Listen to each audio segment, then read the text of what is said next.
Shalom, shalom, shalom bien-aimés. Nous bénissons le Seigneur pour la grâce qu'il nous fait d'être là encore.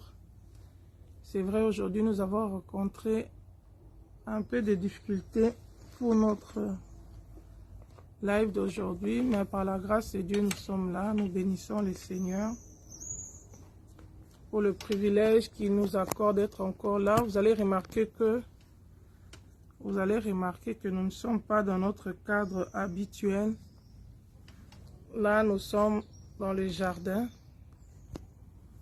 Nous ne sommes pas dans la maison comme nous avons l'habitude de le faire. Nous sommes dans le jardin par la grâce de Dieu pour le programme d'aujourd'hui. Là, je teste un peu mon micro.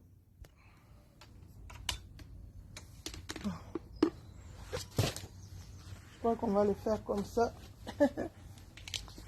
On va le faire comme ça en dépit de tout. On va rendre grâce à Dieu. Seigneur, nous te recommandons ces moments. Nous prions Jésus que tu viennes prendre la place du roi. Nous t'appelons que tu viennes régner en maître absolu. Que tu viennes prendre la conduite de ce. Nous te disons merci parce que ta parole déclare en toute occasion favorable au nom. Nous devons prêcher ta parole. Nous t'invitons, Saint-Esprit, donne-nous le langage facile et parle à une âme. Au nom de Jésus-Christ. Amen. Gloire à Dieu, gloire à Dieu. Nous rendons grâce à Dieu pour sa fidélité, pour sa bonté. Il nous fait la grâce d'être là encore. Nous lui disons merci. Nous lui disons merci. Lui qui a rendu possible. C'est vrai, vous allez remarquer que nous avons vraiment commencé un peu en retard par rapport à nos habitudes parce que ces derniers temps, le calendrier est un peu chargé. Mais nous avions dit, nous n'allons pas nous taire. Nous n'allons pas garder le silence concernant la parole de Dieu. C'est pourquoi nous sommes là. Et aujourd'hui, nous voulons parler d'un thème qui est vraiment édifiant, que le Seigneur avait déposé dans mon cœur. Nous allons parler aujourd'hui de la loyauté. Nous allons parler de la loyauté. C'est de ça que nous allons parler aujourd'hui. Nous allons parler de la loyauté parce que beaucoup d'enfants de Dieu, excusez-moi, j'étais en train de voir la possibilité de partager. J'étais en train de voir la possibilité de partager. C'est pourquoi de vérifier un peu aussi en feedback l'image. Comment ça se passe parce que tellement nous sommes en retard par rapport à notre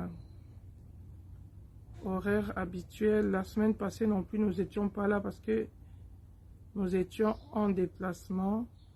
Je tenais quand même à publier pour faire signe aux autres que nous sommes là. Gloire à Jésus-Christ de Nazareth. Donc voilà, nous allons parler de la loyauté. Nous allons parler de la loyauté. La loyauté selon la parole de Dieu parce que nous sommes les enfants de Dieu, nous aimons le Seigneur, nous nous préparons pour l'enlèvement de Christ, pour l'enlèvement de l'Église, nous nous préparons pour le royaume des cieux. Mais en dépit de ça, de la préparation pour le royaume des cieux, dans notre préparation pour le royaume des cieux, il y a certaines exigences, il y a certaines choses qui sont importantes à connaître dans notre marche avec le Seigneur, qui peuvent nous coûter le royaume. C'est vrai, nous ne sommes pas dans notre cadre habituel. Ne faites pas trop attention à l'éclairage et tout ça parce que nous sommes en pleine nature. Donc, nous sommes dans les jardins. C'est tout à fait normal que ça soit un peu différent que d'habitude. Mais nous allons, par la grâce de Dieu, nous focaliser à notre partage. Donc, voilà, nous allons parler de la loyauté. Par la grâce de Dieu, nous allons parler de la loyauté. La loyauté, c'est quoi? J'espère que le bien-aimé qui me suit m'écoute bien. Parce que mon micro, on dirait, ça me joue des tours. Ça ne se fixe pas bien. Sinon, nous allons zapper les micros. Nous allons le faire comme ça pour gagner le temps parce qu'on a tellement perdu beaucoup de temps. Donc, nous allons aller sans micro. Donc, j'étais en train de dire que nous allons parler de la loyauté. Nous allons lire un verset de la Bible. Nous sommes dans le livre de 2 Timothée. 2 Timothée, là où Paul donne conseil à son enfant dans la foi, Timothée. Il informe de ce qui va se passer dans ces derniers temps, dans le temps de la fin. Il lui montre ce qui va se passer dans la vie de chrétien. Je suis dans 2 Timothée, chapitre 3, à partir du verset 1 à 5. La Bible dit ceci. Je vais un peu lire ça ici dans ma Bible, malgré que je l'avais déjà écrit.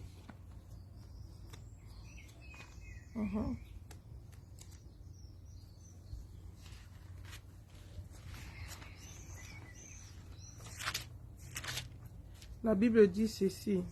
2 Timothée, chapitre 3, verset 1 à 5, la Bible dit: « Sache que dans les derniers jours, il y aura des temps difficiles, car les hommes seront égoïstes, amis de l'argent, fanfarons, hautains, blasphémateurs, rebelles à leurs parents, ingrats, irréligieux, insensibles, déloyaux, calomniateurs, intempérants, cruels, ennemis des gens de bien, traîtres, emportés, enflés d'orgueil, aimant le plaisir plus que Dieu, ayant l'apparence de la piété, mais régnant ceux qui en fait la force.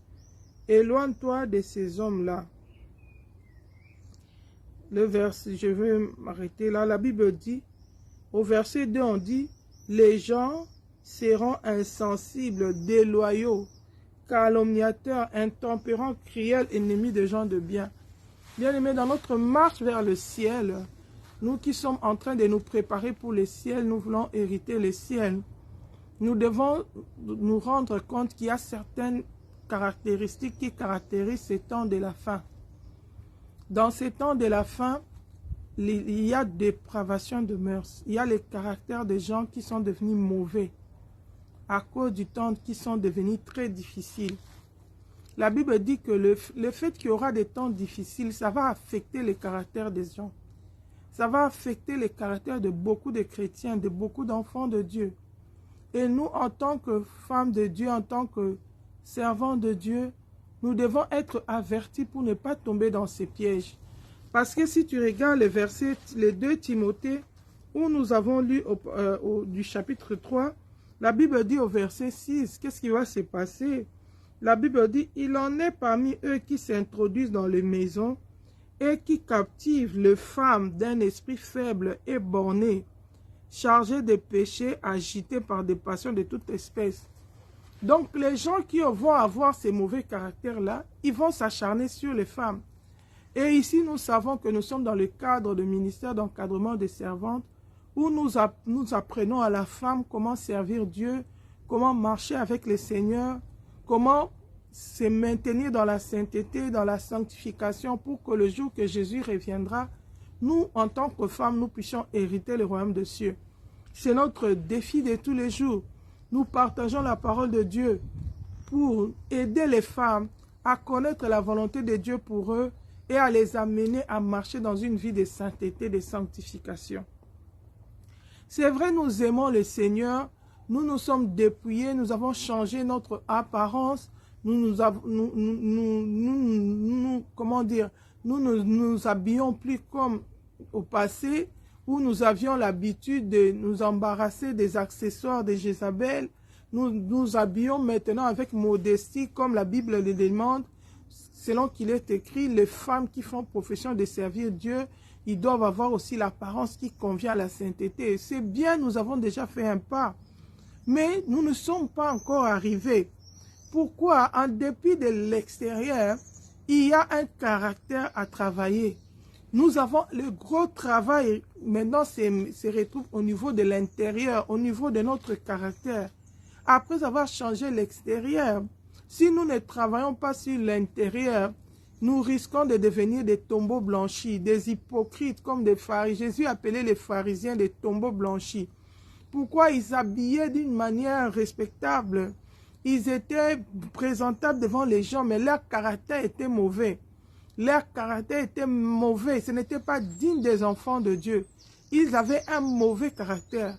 Et aujourd'hui, beaucoup d'enfants de Dieu, nous les sœurs, les enfants de Dieu, les femmes de Dieu, nous avons choisi Jésus. Nous avons renoncé aux choses du monde. Nous avons dit non aux habillements mondains. Mais il nous reste à travailler sur notre caractère. Pourquoi? Parce que les temps dans lesquels nous vivons, il y a des caractéristiques, il y a beaucoup de choses mauvaises qui arrivent. La Bible dit que dans ces temps ici, les gens deviendront déloyaux. Les gens ne seront plus loyaux. Dans la loyauté, on voit la fidélité. Dans la loyauté, on voit la bonté.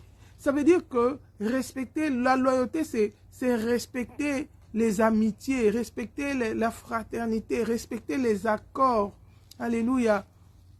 Quelqu'un qui est loyal, c'est quelqu'un qui respecte ses engagements, qui honore ses engagements. Alléluia. Qui honore celui qui l'honore, qui est loyal, donc qui n'est pas traître, qui n'est pas ingrat, qui n'est pas déloyaux. Dans la déloyauté, il y a l'ingratitude. Dans la déloyauté, il y a l'irreconnaissance. Il y a le manque de respect de ses engagements. C'est ça la déloyauté. Alléluia. Et la Bible dit que les temps où nous sommes ici, les gens vont devenir comme ça. Il y aura beaucoup de gens qui seront déloyaux, qui ne vont pas respecter leurs engagements, qui ne vont pas tenir, qui ne seront pas honnêtes. Il y aura beaucoup de gens qui vont devenir déshonnêtes. Shalom bien-aimé, shalom femme, lève-toi. Qui vont devenir déshonnêtes. Pourquoi? Parce que c'est les caractéristiques de ce temps de la fin. Avant que nous allions dans les exemples dans la Bible, nous allons faire encore une écriture. Qu'est-ce que la Bible nous dit? Dans 1 Thessaloniciens chapitre 4, nous allons lire 1 Thessaloniciens chapitre 4. C'est un texte que j'aime beaucoup, qui nous a vraiment bénis quand on a commencé avec les dépouillements. Non, dans 2 Thessaloniciens, attends, 1 Thessaloniciens chapitre 4, la Bible dit ceci. Je vais commencer au verset 3. La Bible dit ceci. Ce que Dieu veut, c'est votre sanctification. C'est que vous vous absteniez de l'impudicité. C'est que chacun de vous sache posséder son corps dans la sainteté et l'honnêteté, sans vous livrer à une convoitise passionnée comme font les païens qui ne connaissent pas Dieu. C'est que personne n'use envers son frère de fraude et de cupidité dans les affaires, parce que le Seigneur tire vengeance de toutes ces choses, comme nous l'avons déjà dit et attesté. Car Dieu ne nous a pas appelés à l'impureté, mais à la sanctification. Celui donc qui rejette ses préceptes ne rejette pas un homme, mais Dieu, qui vous a aussi donné son Saint-Esprit. Bien-aimé, shalom ma soeur Colin. Ici, on nous parle de la sanctification. Bien-aimé, nous qui aimons le Seigneur, nous qui nous sanctifions, nous voulons aller au ciel. La Bible nous recommande de posséder notre corps dans la sainteté et l'honnêteté. Souvent, nous, les enfants de Dieu, nous nous arrêtons seulement à la sainteté. Ah, la sainteté intérieure, extérieure, on se dépouille. On enlève les propriétés de Jézabel, c'est bien. Mais la Bible nous appelle aussi à l'honnêteté. On ne peut pas être, shalom maman Inès, on ne peut pas être chrétien, né de nouveau, on se dit enfant de Dieu, je suis sanctifié, mais on est malhonnête. Alléluia. Pourtant, la malhonnêteté, c'est les caractéristiques de ce temps de la fin. Les gens sont devenus malhonnêtes à cause des temps qui sont difficiles. Les gens ne sont plus honnêtes. Tu vas faire des affaires avec quelqu'un, il y a les mensonges dans la bouche des gens. Dans le monde, la Bible dit que nous, en tant qu'enfants de Dieu, nous ne pouvons pas être malhonnêtes. Nous ne pouvons pas être malhonnêtes. La Bible dit que chacun sache posséder son corps dans la sainteté. Tu t'es dépouillé, c'est bien, tu es dans la sainteté. Mais tu dois aussi t'éloigner de la malhonnêteté. Shalom, pasteur. Tu dois aussi homme de Dieu, shalom. Tu dois aussi t'éloigner de la malhonnêteté. Alléluia. La Bible dit que À part la sainteté, il y a aussi l'honnêteté. Un enfant de Dieu doit être honnête. Tu fais des affaires avec tes frères et tes sœurs. Tu dois respecter tes engagements. Tu avais pris la dette de quelqu'un. Tu dois payer, tu dois respecter tes engagements.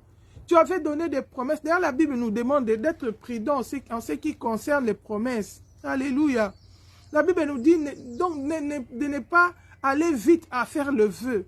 Parce qu'un enfant de Dieu sait que la vie et la mort sont au pouvoir de la langue. C'est que je déclare, je dois l'accomplir. Si je fais un vœu, je ne dois pas, la Bible dit, ne tarde pas à accomplir tes vœux.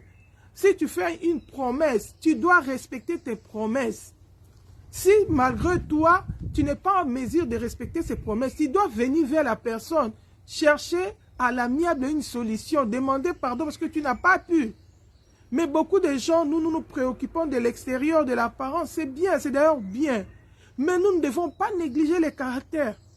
Beaucoup de gens ne vont pas hériter le ciel à cause d'une promesse. Elle a fait des promesses. Nous, surtout nous les parents, tu veux qu'un enfant fasse quelque chose. Si tu fais ça, je vais te donner ça. L'enfant fait, tu ne le fais pas. Devant le Seigneur, tu es un menteur. Alléluia. Devant le Seigneur, tu es un menteur. C'est un mensonge. Tu n'as pas tenu tes paroles. Tu n'as pas respecté tes paroles. La Bible dit que ton oui soit oui, que ton non soit non. Ce qu'on ajoute vient du diable. Mais combien de fois nous, enfants de Dieu, nous parlons vite. Alléluia. La Bible nous appelle à la sainteté et à l'honnêteté. Alléluia. Au verset 5, on dit, sans vous livrer à une convoitise passionnée, comme font les païens, qui ne connaissent pas Dieu. C'est que personne n'ise envers son frère de fraude et de cupidité dans les affaires, parce que le Seigneur tire vengeance de toutes ces choses, comme nous l'avons déjà dit et attesté. Je suis enfant de Dieu, je vais au ciel, mais je suis malhonnête. Alléluia, juste des fraudes. Tu vends quelque chose, tu sais que ce n'est pas la qualité, mais tu mens.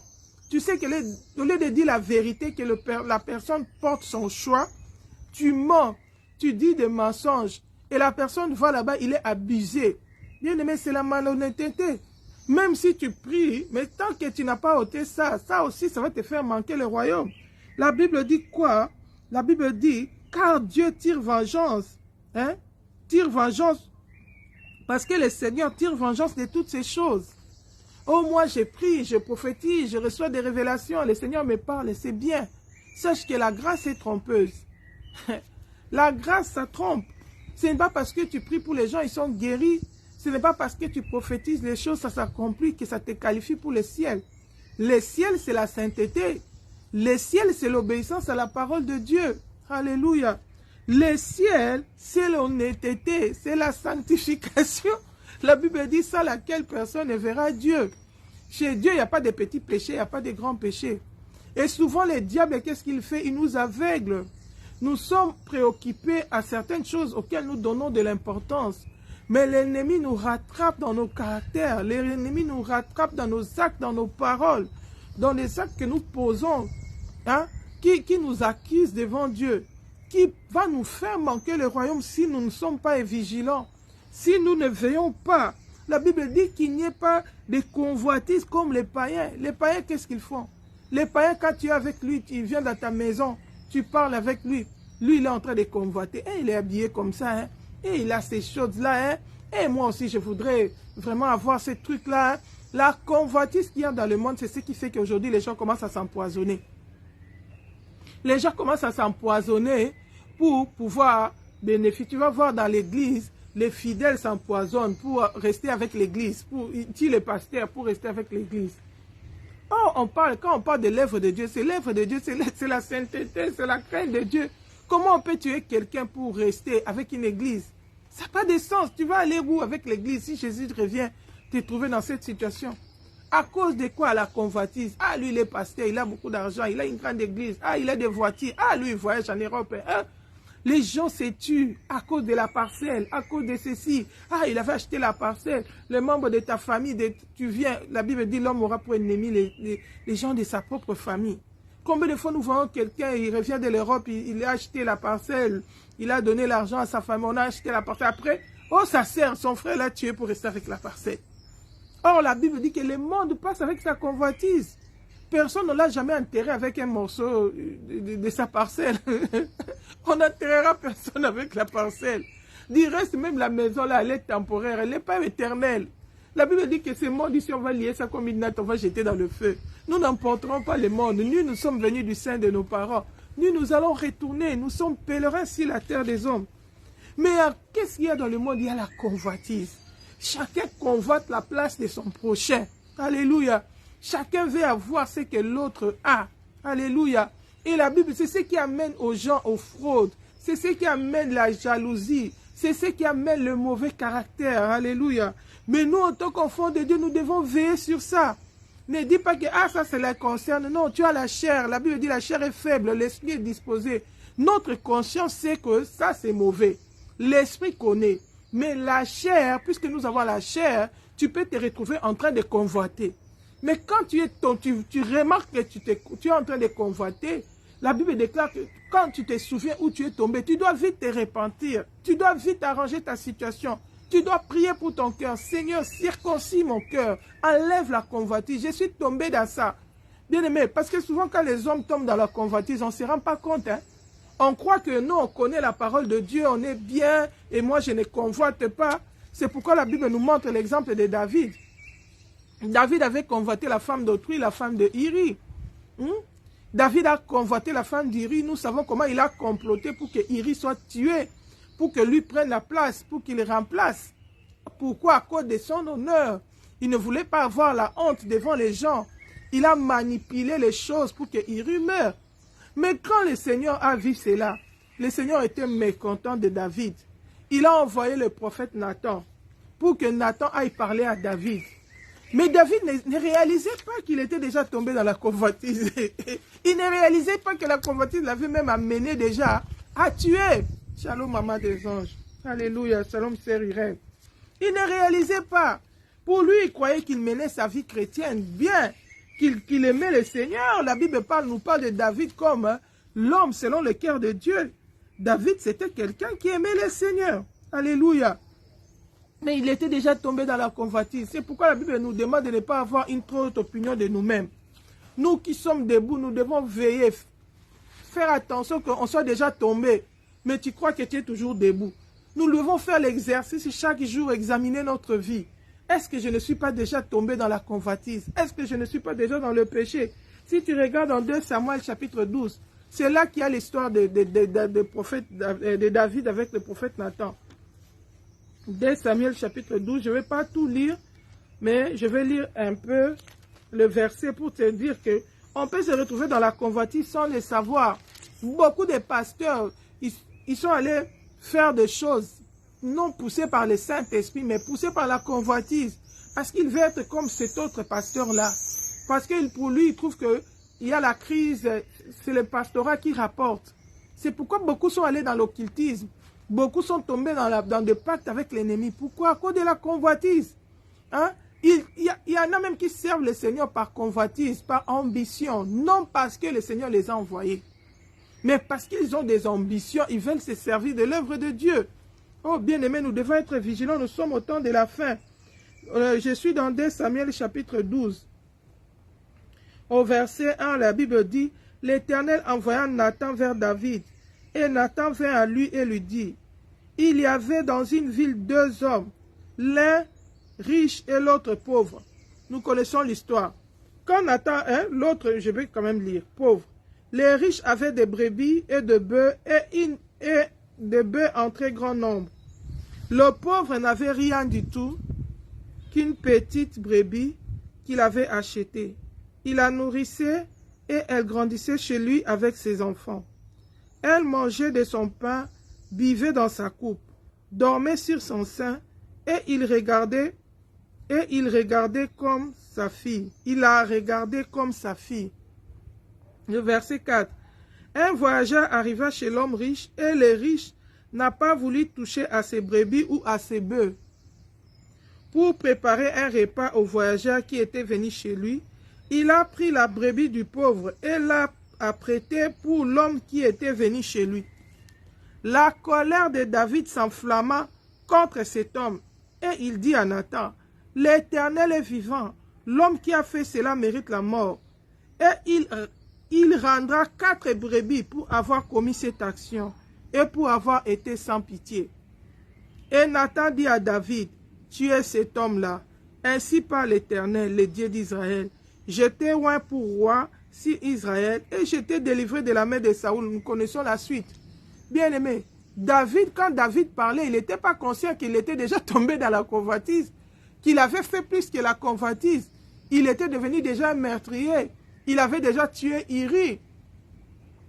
Il a tué Iri, il a pris la femme d'Iri pour couvrir la grossesse parce qu'elle avait rendu grosse la femme d'autrui.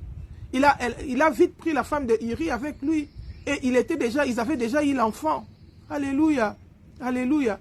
Ils avaient déjà eu l'enfant sans se rendre compte qu'il cheminait dans le péché, qu'il était déjà éloigné de la face de Dieu, qu'il était dans la désobéissance. Pour lui, il continuait à exercer sa royauté. C'est comme aujourd'hui, beaucoup de gens continuent à servir le Seigneur. Mais au point de leur caractère, de leur conduite, ils ont déjà tourné le dos au Seigneur. Ils ont déjà emprunté les sentiers du péché qui mènent à la destruction. Mais ils ne se rendent pas compte. Il faut que le Saint-Esprit vienne nous aider, vienne nous convaincre de la justice du péché. Et il faut aussi avoir, shalom maman Charlotte, il faut aussi avoir aussi l'humilité pour les reconnaître. Parce que c'est l'humilité qui nous amène aussi à la repentance. Alléluia. David pensait qu'il était bien. D'ailleurs, il était prêt à donner les jugements. Il était prêt à donner la sentence sans savoir qu'il s'agissait de lui. Bien-aimé, c'est comme ça aussi quand la parole de Dieu vient. Souvent on dit, ah ça concerne un tel. Ah ça concerne un tel. Ah ça c'est un tel qui fait ça. Mais est-ce que nous pouvons avoir l'humilité de regarder un peu nos propres vies? Alléluia. C'est pourquoi la Bible dit, ne fais pas attention à tout ce que les gens disent. Parce que si tu regardes, combien de fois tu t'es surpris toi-même, ton cœur en train déjà d'haïr quelqu'un d'autre? Oh, aucun meurtrier n'héritera du royaume des cieux. Tu sers le Seigneur, tu évangélises, peut-être tu gagnes des âmes, peut-être tu entres dans des prières, dans des jeûnes. Tu es zélé, tu es dévoué, c'est bien. C'est bon d'ailleurs. Mais veille aussi sur ton caractère. C'est pourquoi quelqu'un comme Paul, chaque fois il dit, je veille sur, je traite durement mon corps. Je les tiens si j'ai dit, des pères qu'après avoir prêché aux autres, je ne puisse manquer le royaume.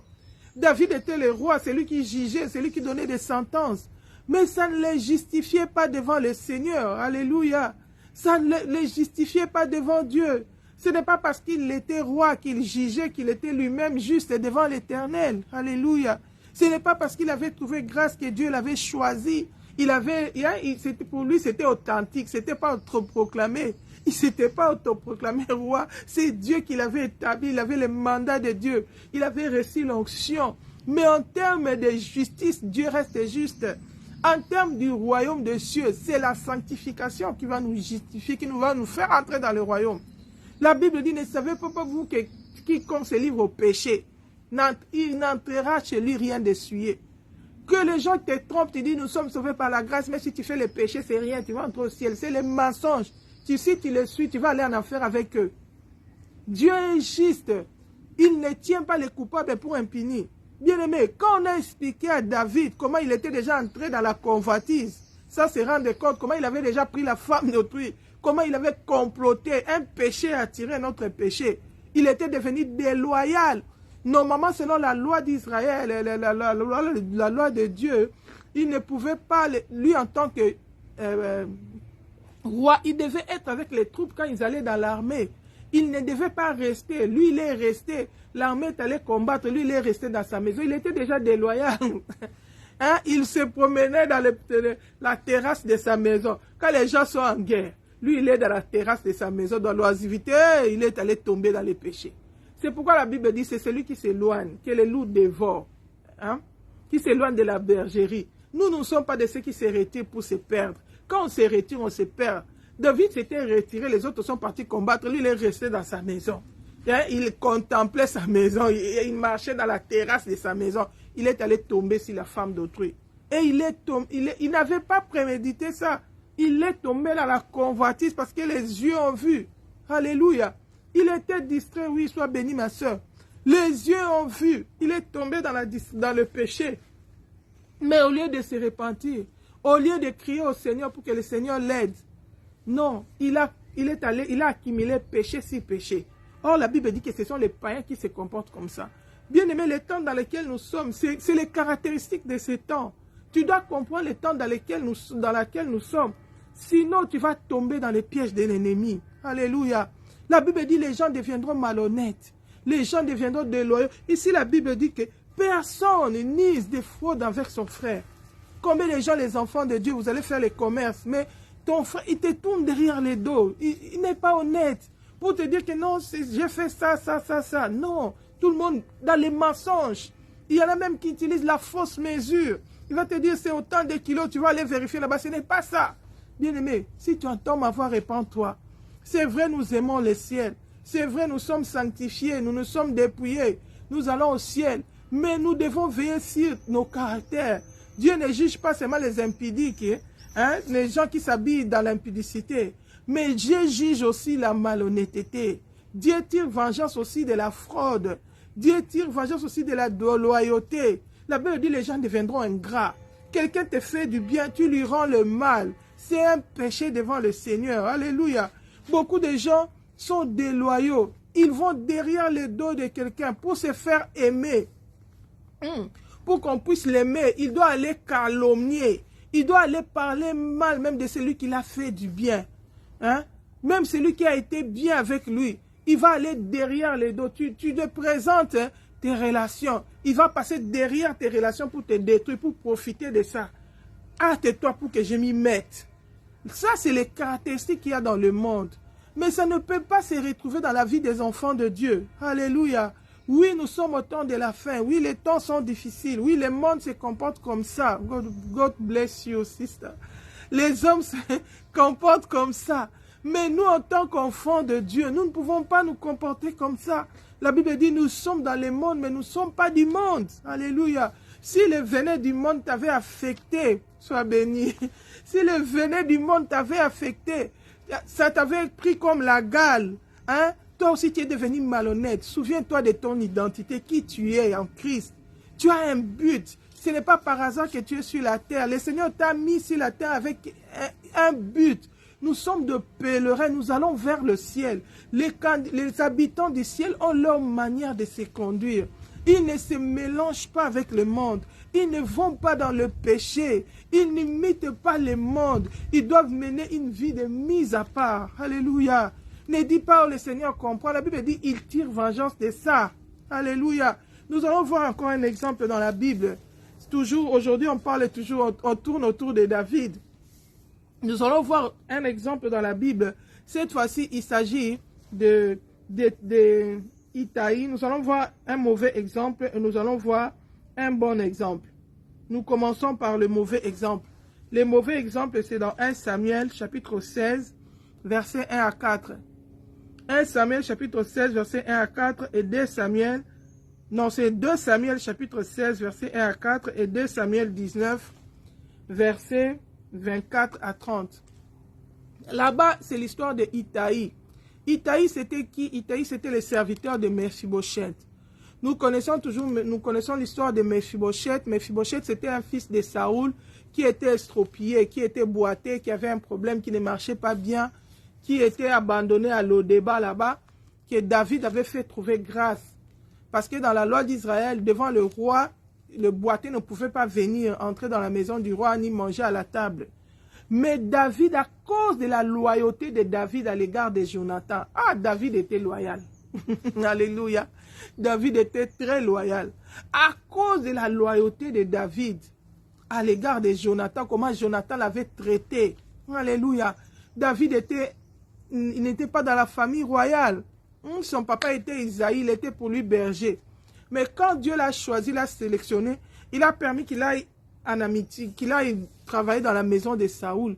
Saoul avait son fils, c'est le prince Jonathan. Jonathan était prince. Il y a beaucoup de gens qui déconsidèrent les gens par rapport à leur classe sociale, hein, qui font exception de personnes. Ça aussi, ça va te faire manquer les royaumes des cieux. Quand tu vois quelqu'un, il a une position sociale aisée, tu les considères, tu lui donnes l'amour, tu les traites d'une manière favorable. Et quand tu vois quelqu'un qui socialement il est bas, tu les méprises. La Bible dit, si nous faisons ça, nous sommes la même chose avec les païens. Nous ne pouvons pas faire exception de personne. C'est comme quand il y a dans l'église, il y a quelqu'un qui a un problème. Si c'est un malheureux, un pauvre, on le néglige. Mais si c'est quelqu'un que nous aimons, avec qui nous avons des affinités, hein, tout le monde doit réagir, tout le monde doit bouger. La Bible dit, nous ne pouvons pas faire exception de personne. Nous devons traiter tout le monde de la même manière. La Bible dit, si deux personnes viennent dans l'église, celui-là qui est riche, qui est bien, tu lui dis, assis-toi ici. Et celui-là qui est misérable, tu lui dis, toi, assis-toi sous mes pieds. Tu es infidèle devant Dieu, tu es injuste, tu n'hériteras pas le royaume de Dieu. Bien aimé, et souvent on tombe dans des choses comme ça, sans savoir.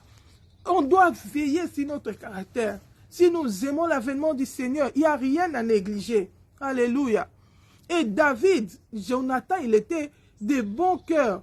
Il n'a pas négligé David parce qu'il était berger, parce que son père n'était rien.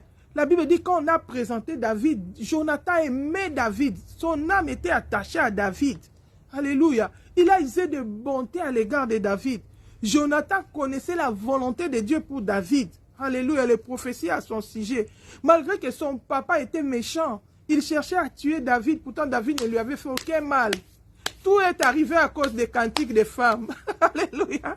Un jour, on a parlé des cantiques ici. Allez dans les vidéos pour voir ça. Il y a des cantiques qui amènent la mort. Ça a amené l'antagonisme entre Saoul et David, le papa de Jonathan. Il cherchait toujours à tuer David. Mais malgré ça, Jonathan était resté loyal. Jonathan, il faisait toujours des bontés. Shalom, Mia Carmel. Il faisait toujours des bontés à l'égard de David. Il y a beaucoup de gens qui aiment les gens selon les circonstances. Quand tout est réussi, il est gentil avec toi. Quand il passe des moments difficiles, il te tourne le dos. Ça aussi, c'est la déloyauté. Alléluia. C'est la déloyauté. Vous savez, dans le monde, il y a les amis de la richesse. Quand tu as les richesses, tu es élevé, les gens viennent vers toi. Quand tu es dans la pauvreté, tu es méprisé. Ça, c'est le monde. Mais nous, en tant qu'enfants de Dieu, nous devons aimer tout le monde, quelle que soit sa situation. Alléluia. La Bible dit, l'ami aime en tout temps, et au temps du malheur, il se montre comme un frère. Et l'enfant de Dieu doit aimer en tout temps. Dans le temps de la jouissance, la Bible dit, réjouissez-vous avec ceux qui se réjouissent. Dans les temps de souffrance, la Bible dit, pleure avec ceux qui pleurent. Alléluia. Jonathan était loyal à l'égard de David. Mais comme c'était la volonté de Dieu que David devienne roi, Dieu a permis que Jonathan soit tué dans le combat avec son père Saoul. Mais David, par reconnaissance à la bonté, à l'alliance qu'il avait fait avec Jonathan, il tenait toujours à faire du bien à la famille de Jonathan, à sa descendance. C'est comme ça qu'il est allé chercher Mephibosheth à Lo-débat. Malgré que sa condition ne lui permettait pas d'entrer dans la maison du roi, de paraître. Mais David a fait une exception, par reconnaissance. Voilà la loyauté de David. La Bible dit que Mephibosheth mangeait dans la table de David. Alléluia. Mais comme David avait un problème avec Dieu, hein, il avait touché la femme de Uri. Les jours où il avait fait ça, il a demandé pardon. D'autres personnes disent, ah, c'est rien, je vais dire demander pardon. Bien aimé, le Seigneur peut te pardonner, mais il y a les conséquences du péché. Ça, tu ne vas pas réparer ça. Alléluia. La Bible dit, hein, Dieu ne laisse pas les coupables impunis. Ici, David, il a demandé pardon. Si tu lis dans le 2 Samuel, dans 2 Samuel 12, verset 13, la Bible dit, David dit à Nathan, j'ai péché contre l'Éternel. Et Nathan dit à David, l'Éternel pardonne ton péché, tu ne mourras point. Mais, il y a un mais qui se suit, la conséquence du péché. Parce que tu as fait blasphémer les ennemis de l'Éternel, en commettant cette action, le fils qui t'est né mourra. Alléluia. Si tu regardes le verset 10, hein, le verset 10, la Bible dit, maintenant, l'épée ne s'éloignera jamais de ta maison, parce que tu as méprisé et parce que tu as pris la femme d'Iri, les Hétiens, pour en faire ta femme. Ainsi par l'Éternel, voici, je vais faire sortir de ta maison les malheurs contre toi. Et je vais prendre sous tes yeux tes propres femmes pour les donner à un autre, qui couchera avec elle à la vie de ses soleils. Car tu as agi en secret, et moi je le ferai, cela en présence de tout Israël et à la face du soleil.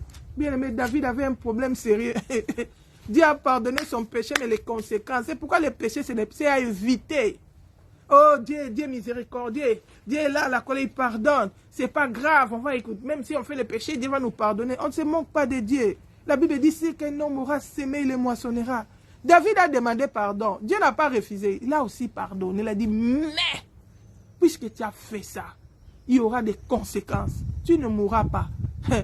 Tu vas vivre, ton âme va vivre. Mais, l'enfant que tu as eu avec la femme de Iri va mourir. Bien aimé, si tu regardes l'histoire, David avait gêné, prié, il s'est lamenté, il a imploré le Seigneur, il dit, Seigneur, l'enfant n'a rien fait. C'est moi qui avais péché, laisse vivre l'enfant. Le Seigneur a dit, l'enfant mourra. C'est le jour où l'enfant est mort là que David s'est levé, il est allé manger.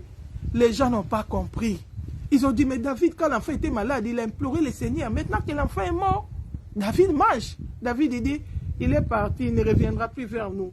C'est moi qui va le suivre. Pourquoi? Il savait qu'il avait un problème avec le Seigneur. Que c'était la conséquence de son péché. Il pouvait prier. On prie pour quelqu'un quand il est vivant. Quand il meurt, il n'y a plus de prière pour les gens qui meurent. Là, il dépend maintenant de Dieu. Alléluia. Il dépend de Dieu. Comment il avait conduit sa vie, il va répondre de son âme devant le Seigneur. C'est quand la personne est vivante qu'on peut intercéder pour lui. David implorait le Seigneur quand l'enfant était vivant pour qu'il ne meure pas. Mais le Seigneur a dit non, il va partir. Parce que tu as péché. Et le Seigneur a dit, comme tu as pris la femme d'autrui, tes femmes, quelqu'un d'autre va les prendre. Ça ne sera pas en cachette. Bien aimé, ça s'est réalisé. Malgré que Dieu avait pardonné son péché. C'est pourquoi beaucoup d'enfants de Dieu aujourd'hui souffrent. Au lieu d'être sincères dans les tirs d'âme, d'aller dire aux hommes de Dieu, non, j'ai fait ça. C'est pourquoi j'ai subi telle chose. Implore la miséricorde de Dieu sur moi. Enlevez sur moi cette malédiction. Non, ils ne le font pas. Ah, l'église là, il n'y a pas de puissance. On m'a prié, mais mon démon là, ça part pas. Ça y est toujours. Est-ce que tu as réparé avec Dieu? Ce n'est pas peut-être la conséquence de ta conduite, de ta déloyauté, de ton péché, de ta convoitise. Bien aimé, regardez comment la convoitise de David a détruit sa propre vie. Qu'est-ce qui s'est passé? Dieu a permis que son propre fils Absalom se soulève contre lui. Veulent prendre sa royauté. Et Absalom a couché avec les concubines de son papa.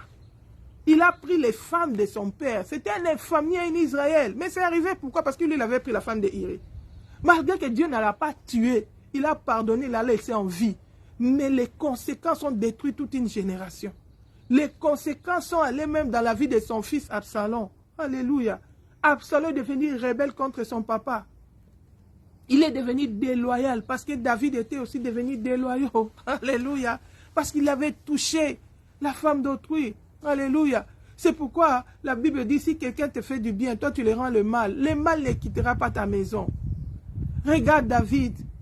Iri était bon, il était loyal, il est parti au combat. David lui a essayé même de l'entraîner dans son péché. Il dit, non, va dormir aujourd'hui avec ta femme. Iri qui connaissait la parole de Dieu dit, je ne veux pas pécher.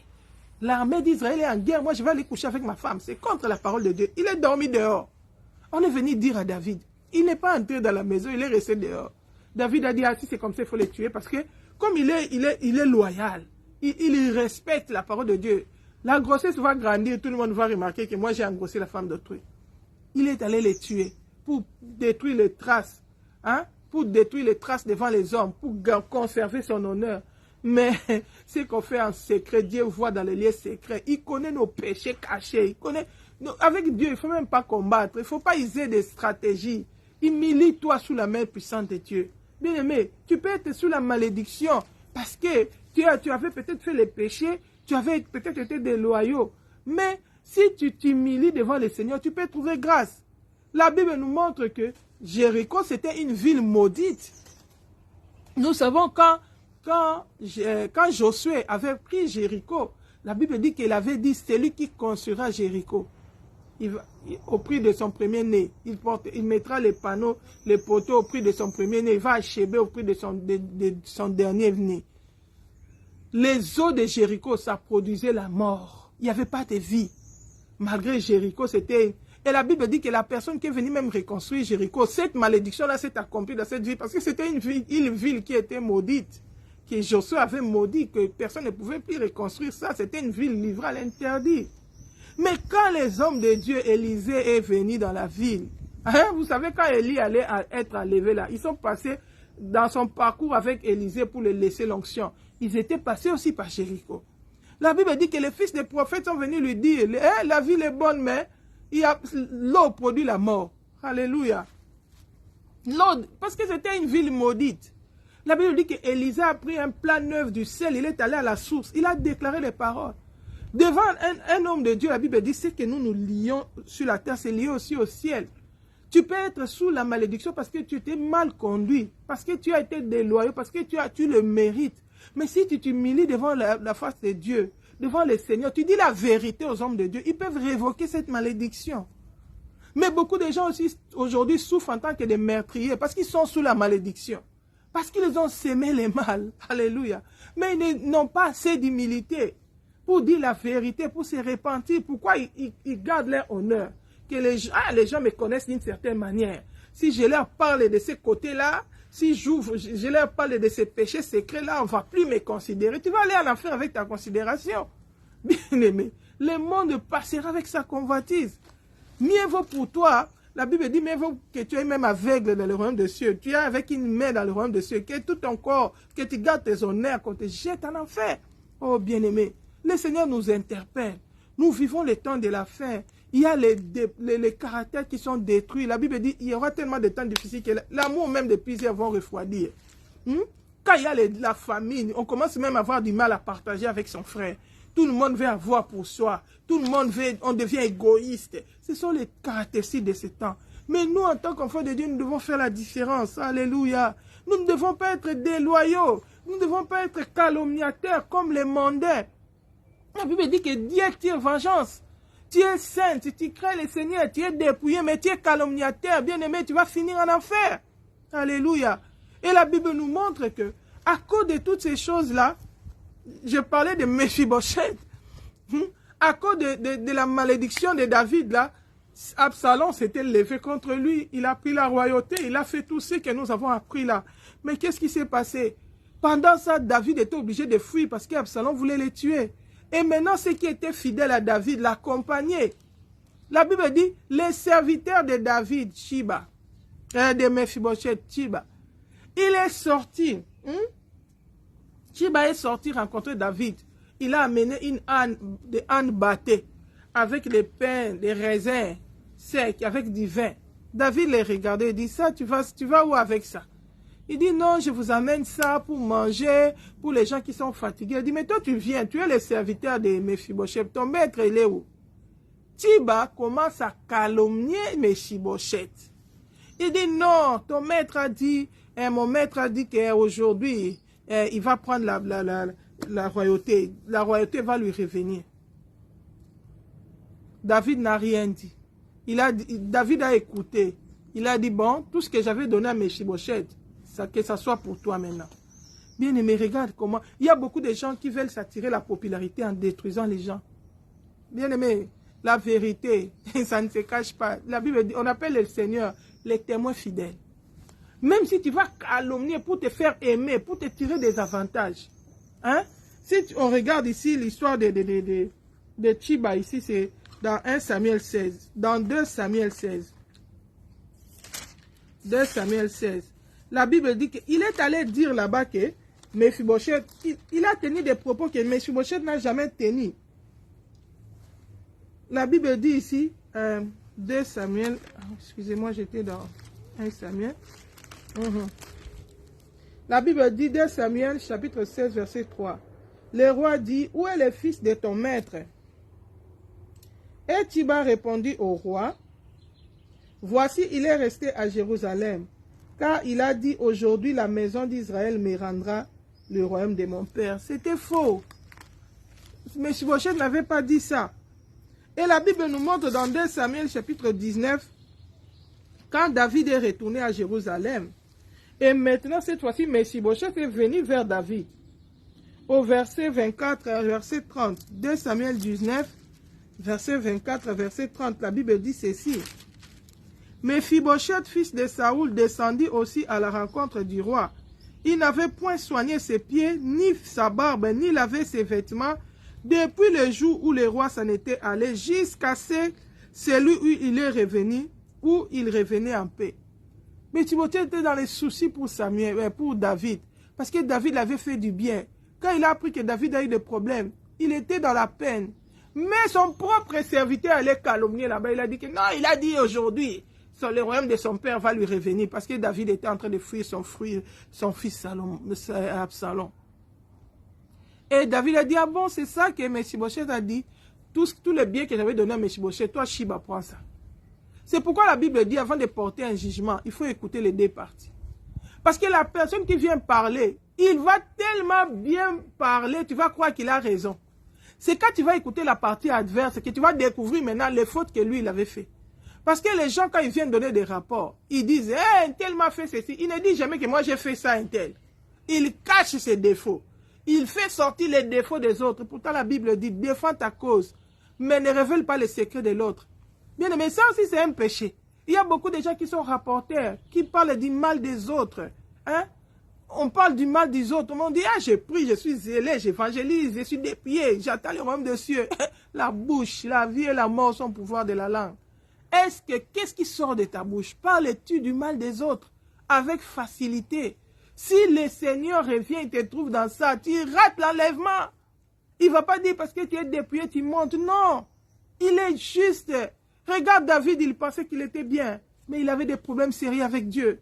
Bien-aimé, que le Saint-Esprit nous aide à entrer en nous-mêmes et à traiter ce qu'il faut traiter. C'est maintenant le moment de se repentir. C'est maintenant le moment de réparer avec Dieu. C'est maintenant le moment de chercher des réconciliations avec les gens que nous avons blessés. Les gens avec à qui nous avons été malhonnêtes, déloyaux. C'est maintenant. Que ce jour-là, tu ne rates pas le ciel. Que l'enlèvement, que tu ne sois pas laissé le jour de l'enlèvement parce que tu étais dans le péché. Alléluia. La Bible dit, hein, David, hein, Mephibosheth, fils de Saül. Regarde maintenant, Mephibosheth vient. Ça, David, au lieu de l'accueillir de la joie, il est maintenant méfiant. Il lui pose directement la question. Il n'avait point soin. Hein, lorsqu'il s'est rendu au devant du roi à Jérusalem, le roi lui dit, pourquoi n'es-tu pas venu avec moi, Mephibosheth? Quand j'ai fouillé mon fils Absalom, pourquoi tu n'es pas venu? Pourquoi David avait cette attitude? À cause de la médisance, de la calomnie. C'est pourquoi la Bible dit les rapporteurs divisent les amis. Tu vas aller chez quelqu'un, il commence à te traiter d'une manière parce qu'il a tellement entendu du mal de toi. Les gens ont déjà parlé. Bien-aimé, si toi tu es la victime, les gens parlaient du mal de toi, tu n'as pas fait. Sache que le témoignage de Dieu est plus grand que celui des hommes. Pour un temps, souffre quelques injustices, mais la justice de Dieu finira par paraître. Le témoignage de Dieu est plus grand que celui des hommes. Quand Tiba avait parlé, il avait cru que ça s'est arrêté là. Hein? On lui a déjà donné les biens de Mephibosheth parce que lui, il est allé là-bas, il a flatté, il a donné les vins, il a donné les pains, les raisins, les ânes. On a dit, ah, regarde comment celui-là, il est gentil, il est bon. Au lieu de s'arrêter là-bas dans sa bonté, il parle du mal, il calomnie son maître. La Bible dit, nous devons respecter nos maîtres, même ceux qui sont durs, à cause du Seigneur. Nous ne devons pas les calomnier. Nous ne devons pas parler du mal d'eux. Alléluia.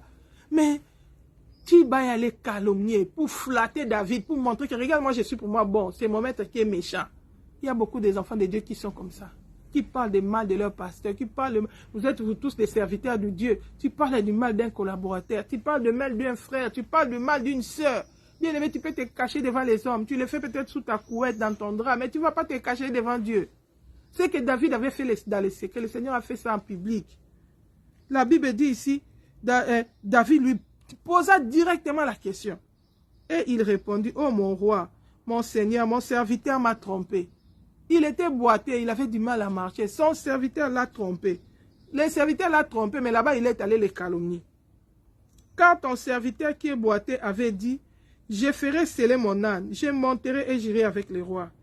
Et il a calomnié ton serviteur auprès de mon Seigneur le roi. Mais mon Seigneur le roi est comme un ange de Dieu. Fais ce que bon te semble, ce qui te semblera bon. Car tous ceux de la maison de mon père n'ont été que des gens dignes de mort devant le roi, mon Seigneur. Et cependant, tu as mis ton serviteur au nombre de ceux qui mangent à ta table. Quel droit puis-je encore avoir? Et qu'ai-je à demander au roi? Et le roi lui dit, à quoi bon toutes ces paroles, toutes tes paroles? Je l'ai déclaré, toi et Tiba, vous partagerez les terres. La richesse qu'on avait donnée à Absalom et à Mephibosheth, quand David a écouté Tiba, il a donné les richesses à Tiba. Mais quand il a écouté Mephibosheth, il a compris qu'il y avait de la malice dedans. Il a dit, bon, vous allez quand même vous partager les biens. Pourquoi? Parce que David avait déjà déclaré, il était le roi, il avait déjà déclaré que Siba va aussi prendre le bien, les terres de Mephibosheth. Maintenant, il les partage en deux. Parce qu'il comprend qu'il y a eu la malice dedans. Bien aimé, nous sommes enfants de Dieu, nous ne pouvons pas agir comme les politiciens de ce monde qui vivent dans les mensonges, qui trompent les gens pour régner. Nous devons être fidèles devant le Seigneur. Alléluia. Il y a beaucoup d'exemples dans la Bible. Itaï, lui, il était fidèle. Alléluia. Il était un étranger. Il était un étranger. Lui, son histoire, c'est dans 2 Samuel 15, versets 19 à 23. Il était un étranger. Quand il est venu, David l'a accueilli. Et quand David était dans la souffrance, son fils le poursuivait. Itaï est venu partir avec David. David lui dit, toi, tu es un étranger. Tu viens à peine d'arriver. Reste pour toi. Laisse-moi. Je ne sais même pas où je pars. Tu veux t'amener avec moi? Itaï, comme il était loyal, il a dit à David, il a juré au nom de l'Éternel pour que David ne révoque pas sa décision. Là où tu iras, je serai avec toi. Hein? Nous avons vu la loyauté des gens comme Ruth. Naomi n'a plus de richesse, n'a plus rien. Il lui dit, ton Dieu sera mon Dieu. Là où tu iras, Naomi n'avait pas d'enfants ni de richesses. Mais Ruth, il l'a accompagné. Où sont ces femmes qui sont loyales? Qui soutiennent l'œuvre de Dieu même quand ça va mal? C'est pas quand le pasteur a l'onction, tu l'aimes. Mais notre église, quand il est dans des moments de faiblesse, tu commences à les calomnier. Dans les deuils, tu commences à parler mal de lui. Dans des fêtes, dans la maison. Oh bien-aimé, Dieu cherche des gens qui sont loyaux. Si tu es fidèle aux petites choses, Dieu te confiera les grandes choses. Si tu es fidèle ici sur la terre, Dieu te confiera le royaume des cieux. Voilà, nous allons nous arrêter par là aujourd'hui. Que le Seigneur bénisse tous les bien-aimés qui ont eu la patience de nous suivre jusqu'à la fin. Passez un bon week-end avec Jésus. Souvenons-nous, Jésus-Christ est en train de revenir. Il y a beaucoup de gens peut-être qui ont remarqué, nous avions commencé une série d'enseignements, de témoignages avec le pasteur Bienvenu. Ici, il y a 2 semaines, on avait promis de le faire, on n'a pas pu le réaliser. C'était suite à certains événements qui sont survenus ici, qui nous ont un peu perturbé le programme, mais nous allons continuer. Nous n'avons pas abandonné. Très bientôt, nous allons continuer avec nos enseignements sur fuir l'impudicité. Est-ce possible avec le pasteur Bienvenu? Donc là, à l'église, il y avait un deuil. On a perdu notre sœur.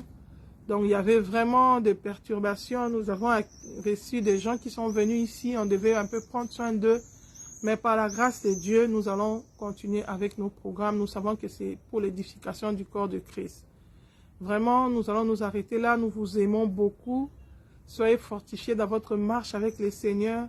Que le Seigneur nous donne beaucoup d'humilité pour pouvoir revenir à nous-mêmes, pour pouvoir réparer, pour que le jour que Jésus reviendra, ça ne soit pas des surprises désagréables, mais que nous soyons vraiment récompensés, que nous puissions hériter le royaume des cieux. Bon week-end à tout le monde. Si Jésus-Christ ne revient pas, on se retrouve encore prochainement dans nos différents programmes. Shalom, shalom, soyez bénis, bye bye.